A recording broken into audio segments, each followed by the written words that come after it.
Project Safe Schools, our year-long promise to keep you informed in the classroom and take an in-depth look at how Oklahoma schools are keeping students safe.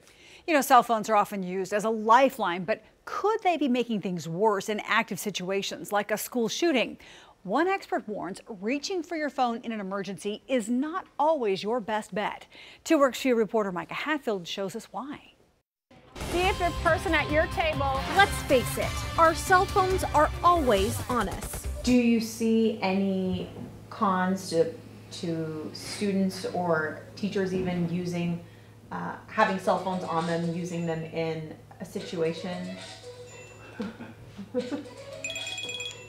Got it. In our purse, pocket, backpack, wherever we go. It's kind of your lifeline, so everybody wants to see, oh, who's getting a hold of me, so. I keep it on me just in case, like if like emergency like ever happens, like if I'm like going to my car or something and like my car like is messed up, it'd like be right there. Like Pawhuska High School senior Kiana Taylor says, having a cell phone in case of an emergency can give people a sense of security, especially during life or death situations like an active shooter.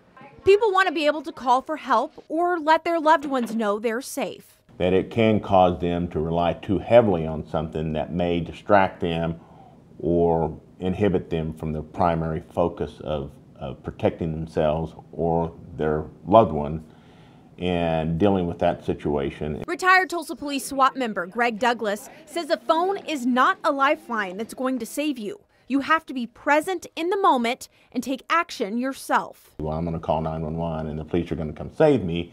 Well, we all know that it takes minutes for police to respond, and a lot of criminal acts happen in seconds.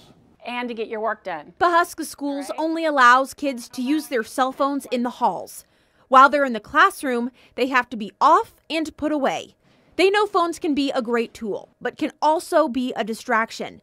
And when paying attention is life or death. Pulling a cell phone out to videotape what's going on or to call a parent of what's going on, that's not the proper time to use it. They still need to stay away, and they need to focus on their teacher on the emergency situation and what they should do. Jody Culver, a veteran teacher in Pawhuska, says they had active shooter training at the end of last school year. She noticed kids pulling out their phones and videoing what was going on. Why is that your first instinct is just to pull your phone out and video?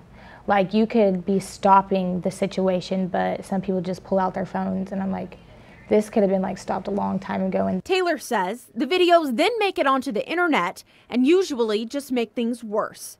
Douglas cautions against posting online or streaming when something like this is happening. The suspect could be watching and getting clues. It literally could give away our positions and actions and things we're doing on the outside. But cell phones aren't all bad. Douglas says they've changed the way police do things. When someone who is not actively involved is able to record video, that can benefit investigators. They use social media to piece things together.